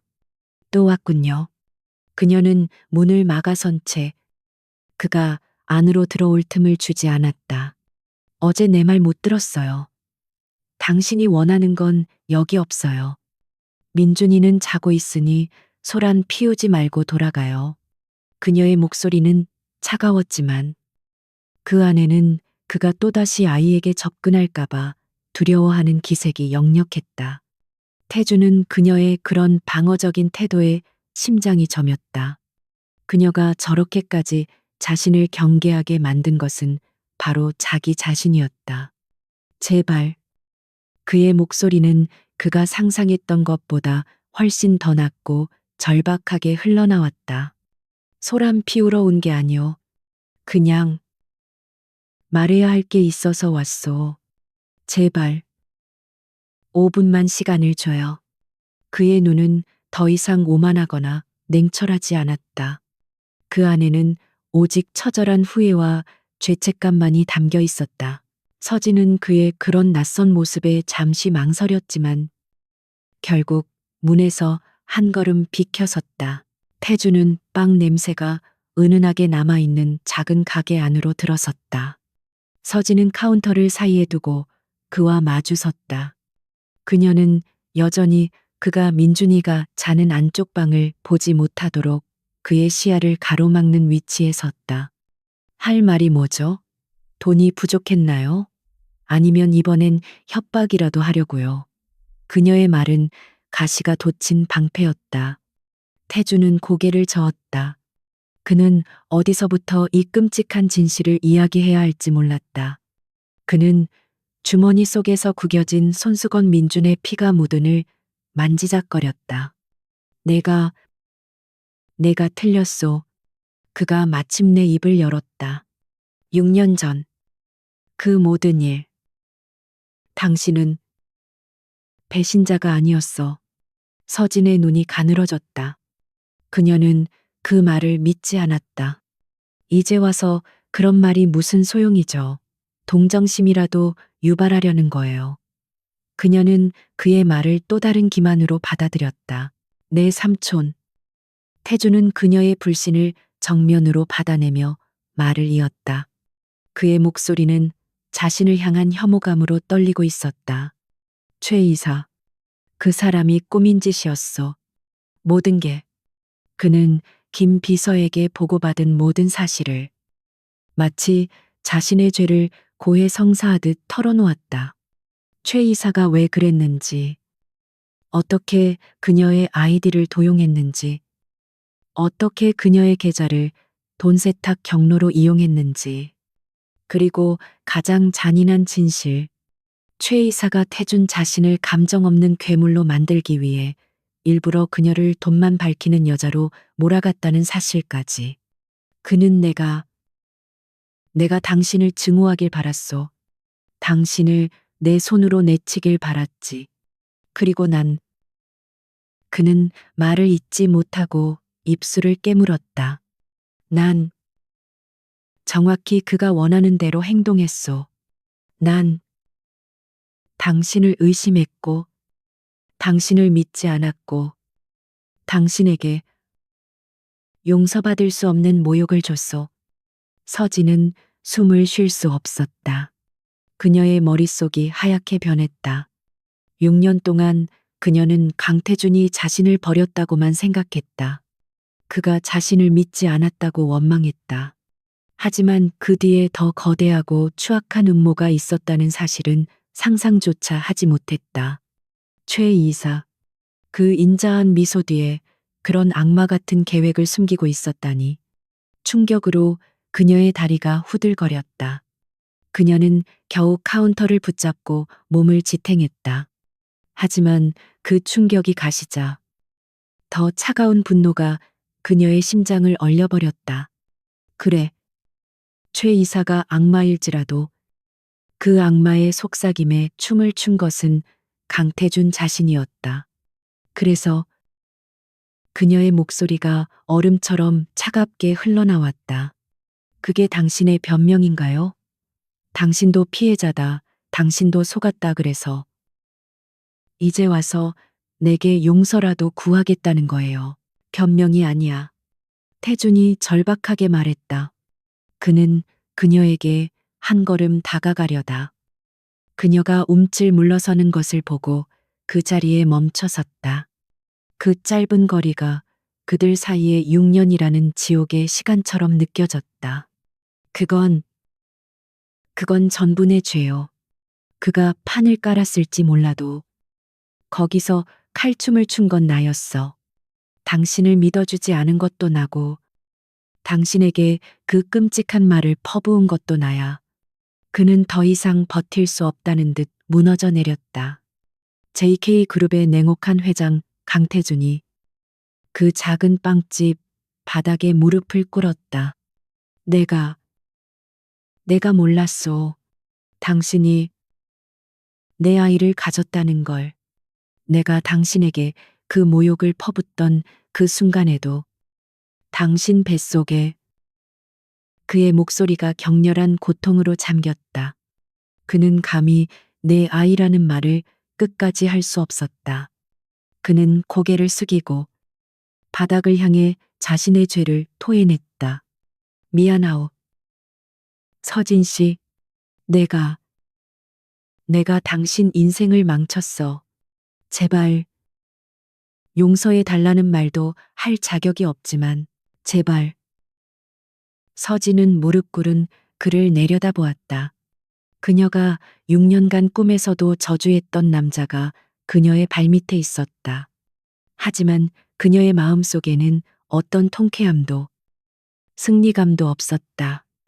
오직 뼛속까지 시린 공허함과 다시 떠오른 그날의 고통만이 가득했다. 용서. 그녀는 그 단어를 비웃듯 내뱉었다. 그녀의 눈에서 6년 동안 단 한 번도 그 앞에서 보이지 않았던 눈물이 흘러내렸다. 그러나 그것은 슬픔의 눈물이 아니었다. 그것은 분노의 눈물이었다. 당신이, 당신이 내게서 뭘 빼앗아갔는지 알기나 해. 그녀의 목소리는 조용했지만 그 안에 담긴 고통의 무게는 태준을 짓눌렀다. 난 혼자였어. 민준이를 낳을 때 그녀의 입에서 나온 말은 태준의 심장을 꿰뚫는 비수였다. 만삭의 몸으로 병원에 갔을 때 간호사가 보호자를 찾았어. 남편은 어디 있냐고 물었지. 난 아무 말도 할 수 없었어. 태준은 고개를 들 수 없었다. 그가 상상조차 할 수 없었던 그녀가 홀로 견뎌낸 지옥의 모습이었다. 내가 10시간이 넘는 진통을 겪으면서 그녀의 목소리는 이제 억눌렀던 울음으로 격렬하게 흔들렸다. 죽을 것 같은 고통 속에서, 내 머릿속에서, 내 귓가에서 떠나지 않던 게 뭔지 알아요. 그녀는 숨을 헐떡이며 그를 노려보았다. 태주는 그녀의 다음 말을 듣는 것이 두려웠다. 당신 목소리였어. 그녀가 절규했다. 돈만 밝히는 여자. 역겨운 년. 내 눈앞에서 당장 꺼져. 그 목소리, 당신이 날 모욕하던 그 목소리가 내가 내 아이를 낳는 그 순간까지 날 따라다녔다고. 그녀는 가슴을 치며 울부짖었다. 난 내 아이의 아빠에게 그런 저주를 들으면서 내 아이를 낳았어. 그녀의 절규는 태준에게 사형 선고와도 같았다. 그는 자신이 저지른 짓이 단순한 오해나 실수가 아님을 깨달았다. 그는 그녀의 인생에서 가장 신성하고 중요한 순간에 지울 수 없는 상처와 저주를 새겨 넣었다. 그것은 그가 지금 무릎을 꿇고 사과한다고 해서 혹은 최 이사에게 복수를 한다고 해서 결코 사라질 수 있는 것이 아니었다. 그는 바닥에 이마를 박을 듯이 고개를 숙였다. 내가 어떤 말로도 그의 죄를 표현할 수 없었다. 서진은 흐느끼며 그를 바라보았다. 그러니까 이제 와서 당신의 그 하찮은 사과로 날 용서받으려 하지 마. 당신은 그녀는 숨을 골랐다. 당신은 평생 나를 용서할 자격이 없어. 그녀는 손가락으로 문을 가리켰다. 그녀의 손은 격렬하게 떨리고 있었다. 나가. 당장. 내 가게에서 나가.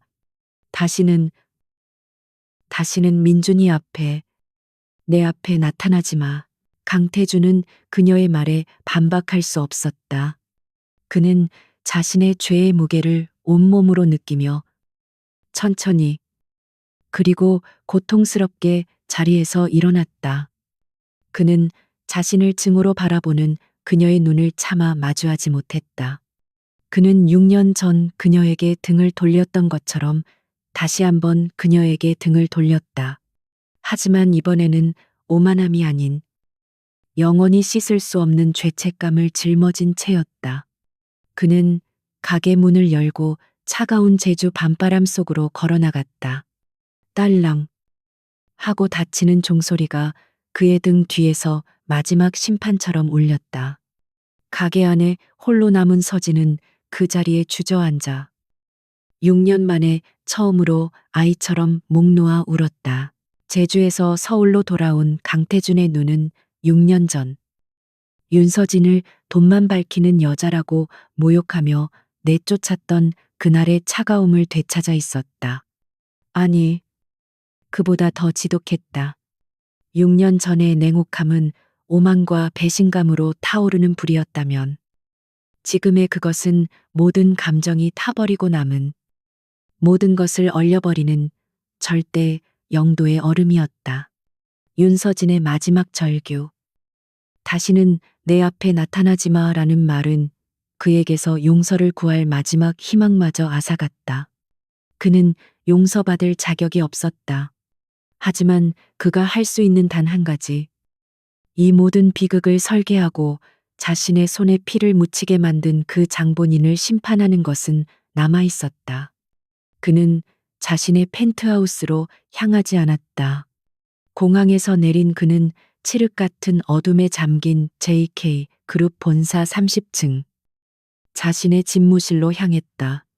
그가 가진 것은 이제 분노가 아닌 오직 냉철한 집행의 의지뿐이었다. 그가 집무실에 들어섰을 때 김 비서는 이미 모든 것을 준비해 두고 기다리고 있었다. 거대한 마호가니 책상 위에는 최 이사의 지난 20년간의 모든 비리가 담긴 보고서가 놓여 있었다. 그것은 더 이상 단순한 의혹이 아니었다. 그림자팀이 밤새도록 확보한 돌이킬 수 없는 증거의 산이었다. 서울중앙지검 금융조세조사부 김 비서가 조용히 보고했다. 이미 자료는 익명으로 넘어갔습니다. 저희 쪽에서 신호만 주면 그들은 즉시 움직일 준비가 되어 있습니다. 태주는 보고서를 넘기지 않았다. 그는 이미 그 내용을 다 알고 있었다. 그는 창밖을 내다보며 자신의 일그러진 얼굴을 유리창에 비춰보았다. 신호는 내가 직접 주지. 그는 김 비서를 돌아보았다. 내일 오전 10시 긴급 이사회를 소집해 안건은 그룹 내부 감사 결과 및 긴급 구조조정안, 최 이사를 포함한 전원, 예외 없이 참석하라고 하게. 다음 날 오전 9시 50분 JK그룹 30층 이사회실은 그 유래를 찾아볼 수 없는 긴장감에 휩싸여 있었다.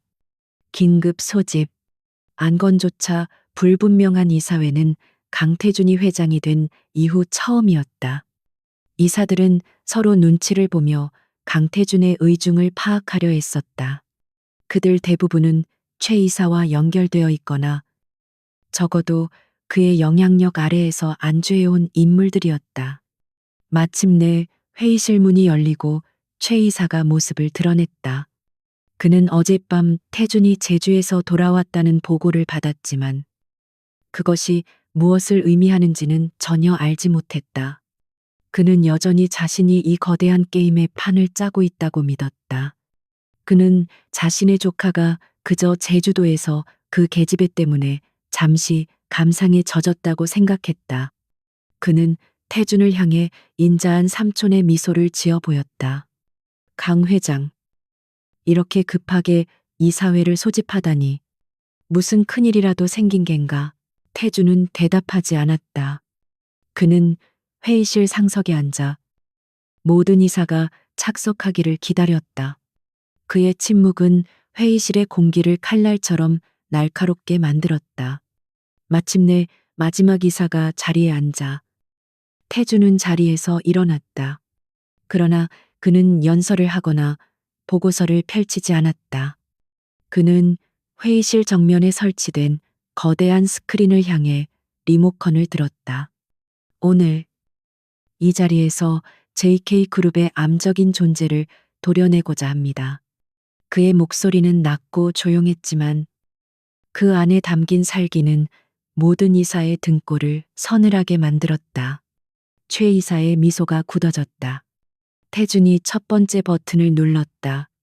스크린에 나타난 것은 분기별 실적 보고서가 아니었다. 그것은 6년 전 앳된 얼굴의 인턴 윤서진의 사원증 사진이었다. 회의실이 술렁거렸다. 윤서진 씨. 태준이 얼음 같은 목소리로 말했다. 6년 전 JK바이오의 핵심 기술을 경쟁사에 유출하고 거액의 돈을 챙겨 달아난 우리가 모두 배신자라고 불렀던 여자입니다. 최 이사는 불쾌한 표정을 지으며 끼어들었다. 강 회장, 지금 6년이나 지난 일을, 이미 끝난 사건을 왜 다시 꺼내는 건가? 이사회에서 논할 가치도 없는, 가치가 없다고 태준이 그의 말을 잘랐다. 그의 시선이 칼날처럼 최 이사를 꿰뚫었다. 그럼 이건 어떤가? 그가 다음 버튼을 눌렀다. 스크린에는 서버 접속 로그와 프록시 IP 추적 경로가 복잡한 도표로 나타났다. 내부 감사팀과 외부 보안 전문가들이 6년 전 데이터를 복원했습니다. 기술 유출은 윤서진 씨의 아이디로 이루어졌지만 실제 접속지는 그녀의 단말기가 아니었습니다. 그는 최 이사를 똑바로 바라보았다. 접속지는 최 이사님, 당신의 개인 집무실이었습니다. 회의실의 공기가 얼어붙었다. 최 이사의 얼굴이 하얗게 질렸다. 무슨, 그게 무슨 날조야, 증거도 없는. 그의 목소리가 공포로 떨리기 시작했다. 증거 태준이 비웃었다. 그가 세 번째 버튼을 눌렀다. 스피커에서 지지직거리는 잡음과 함께 너무나도 익숙한 최 이사의 목소리가 흘러나왔다. 얼랜드. 그래. 그 계집애. 윤서진 말이야. 태준이가 제 손으로 그년을 돈만 밝히는 더러운 년으로 경멸하게 만들어야 해. 6년 전. 그의 차량 블랙박스에서 복구된 음성 파일이었다. 최 이사는 자리에서 벌떡 일어났다. 아니야, 저건 조작된 거야. 그는 절규했지만 이미 이사들의 시선은 그를 경멸과 공포로 바라보고 있었다. 태주는 그에게 천천히 다가갔다. 당신이 나를 완벽한 리더로 만들기 위해 무고한 여자를 매장시켰더군.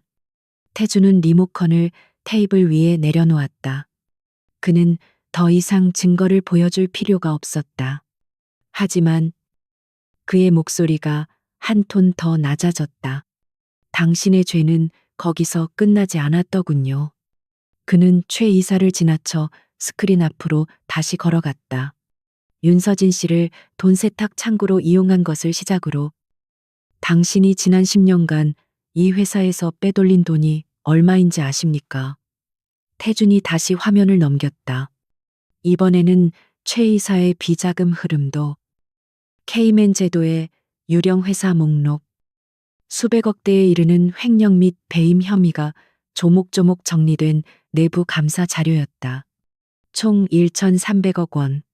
당신이 내 아버지의 신뢰를 이용하고 내게 삼촌 행세를 하며 뒤로 빼돌린 돈입니다. 이것은 더 이상 도덕적 비난이 아니었다. 돌이킬 수 없는 범죄의 증거였다. 최 이사는 다리가 풀린 듯 의자에 주저앉았다. 그는 자신이 완벽하게 조종했다고 믿었던 조카가 사실은 자신을 옥죄는 그물을 짜고 있었다는 것을 깨달았다. 그는 태준을 노려보며 짐승처럼 으르렁거렸다. 네가 감히 이 배은망덕한 놈, 내가 널 어떻게 키웠는데, 네 아비가 죽고 네가 이 자리에 앉을 수 있었던 게 다 누구 덕인데. 그는 발악했다. 그래, 내가 그랬다. 그 계집애 하나 치운 게 뭐 그리 대수라고. 다 너를 위해서. 이 회사를 위해서였어. 넌 나 없이는 아무것도 아니야. 그의 광기 어린 고백이 회의실을 울렸다. 이사들은 공포에 질려 고개를 숙였다. 나를 위해서 태주는 차갑게 웃었다. 당신은 나를 위해서가 아니라 당신의 탐욕을 채우기 위해 나를 꼭두각시로 이용했을 뿐이요. 당신은 내게서 가장 소중한 것을 빼앗아갔소. 당신은 돈을 훔친 게 아니야. 당신은 내 인생을 훔쳤어. 그는 최 이사를 지나쳐 회의실 문을 향해 걸어갔다. 당신의 죄는 이사회실이 아니라 법정에서 물어야 할 겁니다. 태준이 문을 향해 고갯짓했다. 그리고 당신은 나 없이는 아무것도 아니게 되겠지. 그 순간 회의실의 육중한 문이 활짝 열렸다. 들어온 것은 김 비서가 아니었다. 그들은 서울중앙지검 특수부 검사들과 수사관들이었다. 최 이사는 자신의 눈앞에 펼쳐진 광경을 믿을 수 없었다. 검사들이 그에게 다가가 차가운 목소리로 체포 영장을 낭독했다. 최만혁 씨, 특정경제범죄가중처벌법상 횡령 및 배임, 자본시장법 위반 혐의로 긴급 체포합니다. 수사관 2명이 그의 양팔을 붙잡아 일으켰다. 철컥하는 차가운 금속성 소리와 함께 그의 손목에 수갑이 채워졌다. 60년 JK그룹 역사상 현직 이사가, 그것도 오너 일가가 이사회실에서 체포되는 순간이었다. 이거 놔, 이거 못 놔, 태준아, 강태준, 내가 감히 이 숙부에게 이럴 수 있어.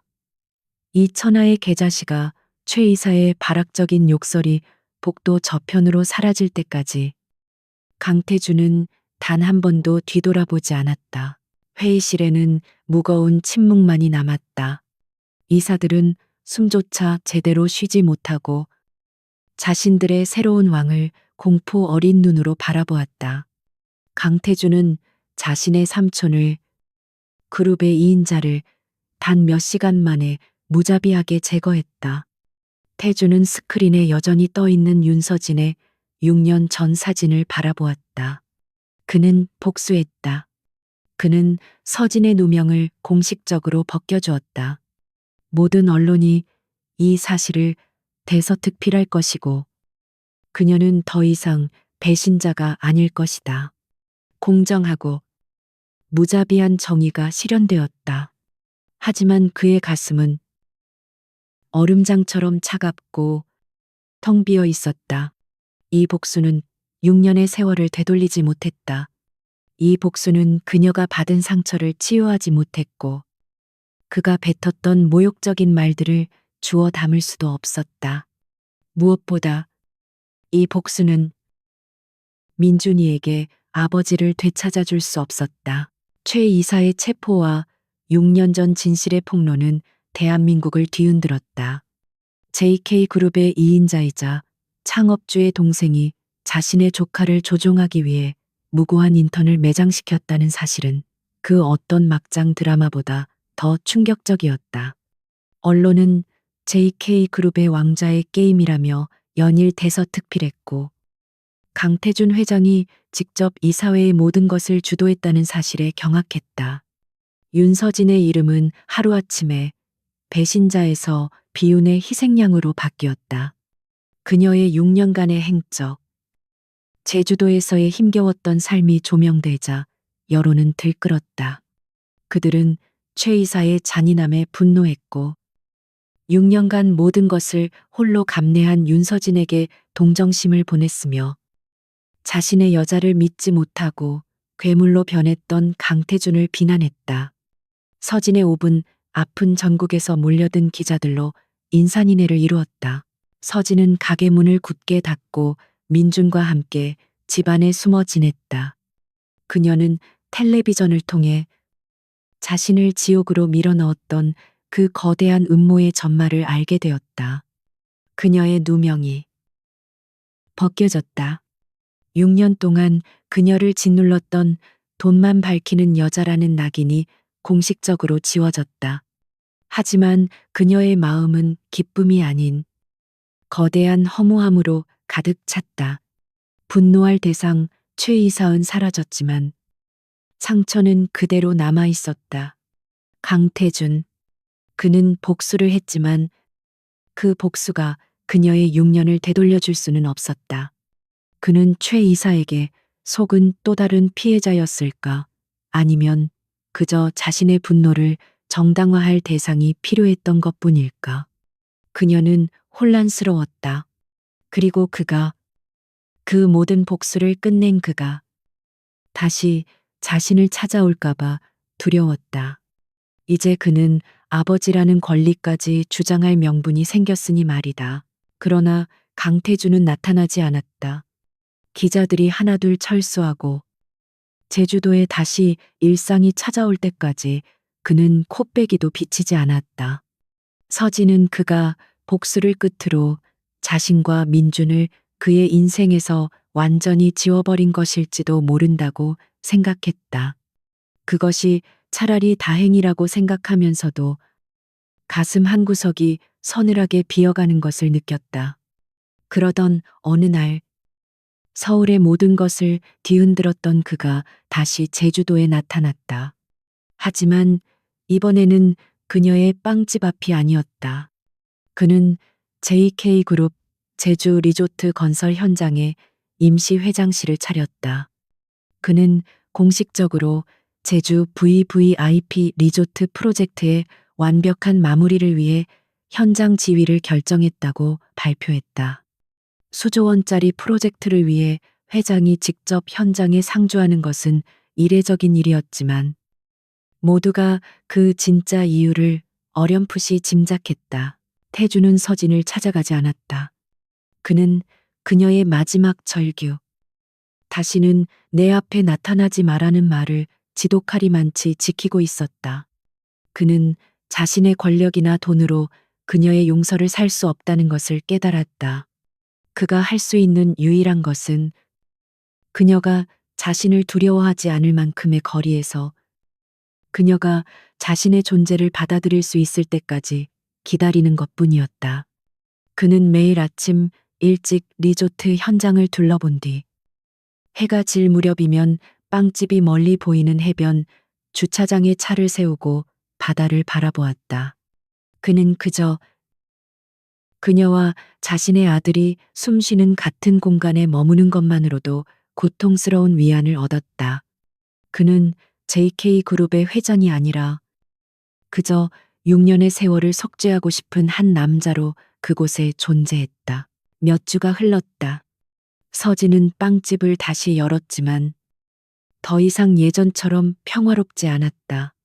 그녀는 저 멀리 해변에 매일같이 서 있는 그 검은색 세단을 모를 리 없었다. 그는 다가오지 않았지만 그의 존재감은 거대한 그림자처럼 그녀의 삶을 맴돌았다. 그러던 어느 주말 오후, 민준이가 빵집 앞에서 연을 날리다 그만 줄을 놓치고 말았다. 연은 바람을 타고 날아가 태준이 주차해둔 차 근처의 소나무 가지에 걸렸다. 민준이는 올상이 되어 연을 향해 달려갔다. 그리고 그곳에서 매일 바다만 보던 그 무서운 아저씨와 정면으로 마주쳤다. 태준의 심장이 멎는 듯했다. 그는 차에서 내려 자신을 올려다보는 아들을 바라보았다. 민준이는 태준을 경계하면서도 나무 위에 걸린 자신의 연을 애처롭게 바라보았다. 아저씨, 저거. 태준은 아무 말 없이 아이를 바라보았다. 6년 동안 단 한 번도 안아주지 못한 아이. 그는 자신의 비싼 수트 재킷을 벗어 차에 던져두고 나무를 향해 걸어갔다. 그는 어린 시절 이후 단 한 번도 나무에 올라본 적이 없었다. 하지만 그는 망설이지 않았다.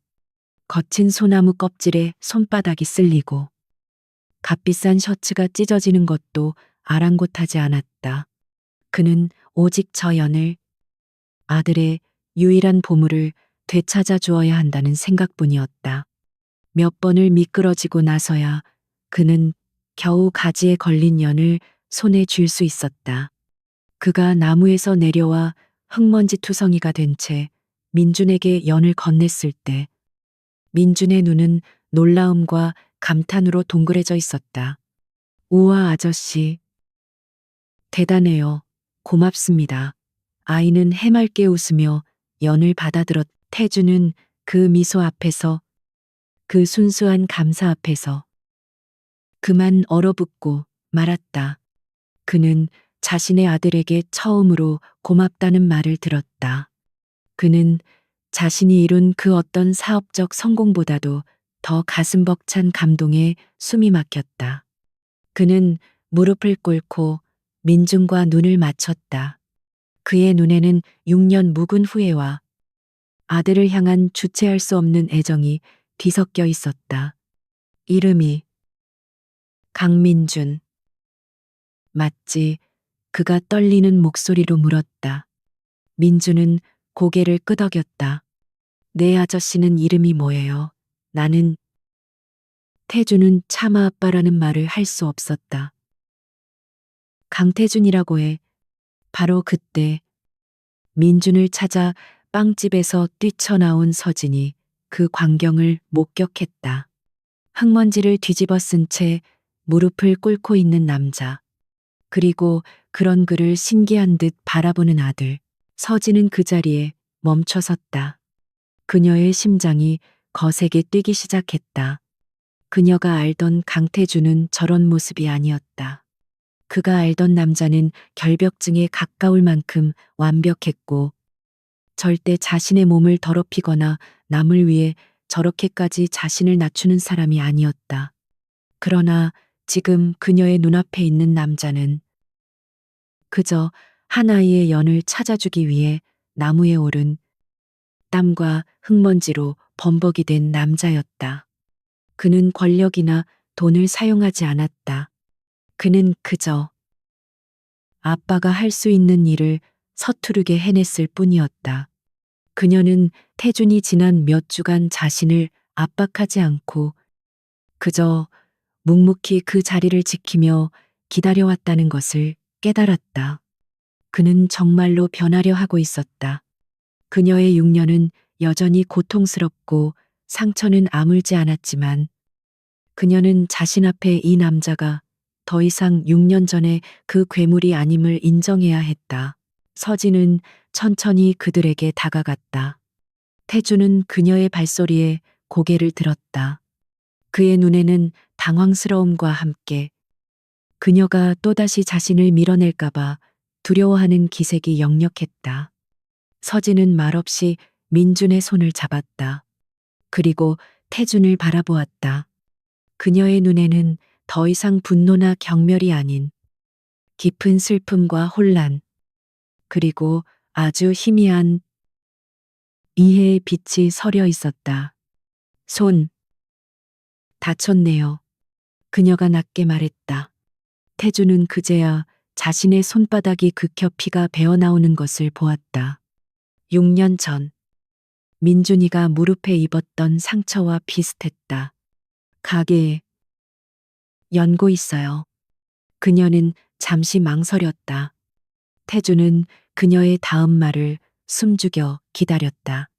그것은 용서가 아니었다. 그것은 완벽한 화해도 아니었다. 하지만 그것은 시작이었다. 일단 들어와서 치료부터 해요. 민준이가 저녁 먹을 시간이라서 태주는 자신의 귀를 의심했다. 그는 서진을 그리고 자신의 손을 꼭 잡고 있는 민준을 번갈아 바라보았다. 서진은 먼저 돌아서서 빵집을 향해 걸어갔다. 민준이가 태준의 손을 잡아 끌었다. 아저씨, 우리 엄마 빵 진짜 맛있어요. 같이 가요. 태준은 얼떨떨한 채로 아이의 작은 손에 이끌려 걸음을 옮겼다. 그는 흙먼지 투성이의 모습으로 그가 그토록 들어오고 싶었던 그 작은 빵집 안으로 들어섰다. 가게 안에는 따뜻한 빵 냄새와 저녁을 준비하는 고소한 냄새가 가득했다. 그것은 그가 30층 회장실에서는 단 한 번도 맡아보지 못한 가족의 냄새였다. 서진은 구급상자를 가져와 그의 상처를 묵묵히 치료해 주었다. 그의 손에 연고를 바르는 그녀의 손길은 조심스러웠지만 더 이상 그를 밀어내지 않았다. 그날 저녁, 세 사람은 작은 빵집 뒤편의 좁은 주방 식탁에 마주 앉았다. 어색한 침묵이 흘렀지만 그것은 더 이상 고통스러운 침묵이 아니었다. 민준이가 제잘거리며 오늘 있었던 연 이야기를 했고 태주는 서투르게 대답하며 아이가 먹는 모습을 넋을 잃고 바라보았다. 서진은 말없이 그 모습을 지켜보았다. 6년. 그들은 너무나도 다른 지옥에서 6년을 보냈다. 잃어버린 시간은 되돌릴 수 없고 상처는 영원히 흉터로 남을 것이다. 그가 그녀에게 퍼부었던 모욕적인 말들도 결코 지워지지 않을 것이다. 하지만 지금 이 작은 식탁에서 그들은 잃어버린 조각을 맞추는 첫걸음을 내딛고 있었다. 저녁 식사가 끝나고 태주는 망설이며 자리에서 일어났다. 난 가보겠소. 서진이 그를 바라보았다. 내일 민준이 유치원에서 아빠들 참여 수업이 있어요. 태준이 멈춰섰다. 하지만 서진이 그의 말을 잘랐다. 아빠는 못 오니까 강태준 아저씨가 대신 와줄 수 있냐고 민준이가 물어보더군요. 태준은 서진을 바라보았다. 그녀의 눈은 여전히 슬펐지만 그를 바라보고 있었다. 그것은 용서가 아니었다. 그것은 평생에 걸친 속죄의 기회였다. 그는 천천히 그리고 무겁게 고개를 끄덕였다. 갈게. 내가 꼭 갈게. 그가 가게를 나섰을 때 제주의 밤하늘에는 별이 가득했다. 그는 차에 타지 않고 해변을 걸었다. 그는 더 이상 외롭지 않았다. 다음 날, 그리고 그 다음 날도 그는 그 식탁에 앉게 될 것이다. 그는 서투른 아빠가 되고 상처 입은 여자의 곁을 지키는 남자가 되는 법을 평생에 걸쳐 배워야 할 것이다. 그것이 그가 6년 전 돈만 밝히는 여자라고 모욕했던 자신의 아이를 낳아준 여자에게 바칠 수 있는 유일한 속죄였다. 세 사람의 가족 제거는 그렇게 완벽하지 않지만 진실하게 제주의 푸른 바다 앞에서 천천히 시작되고 있었다.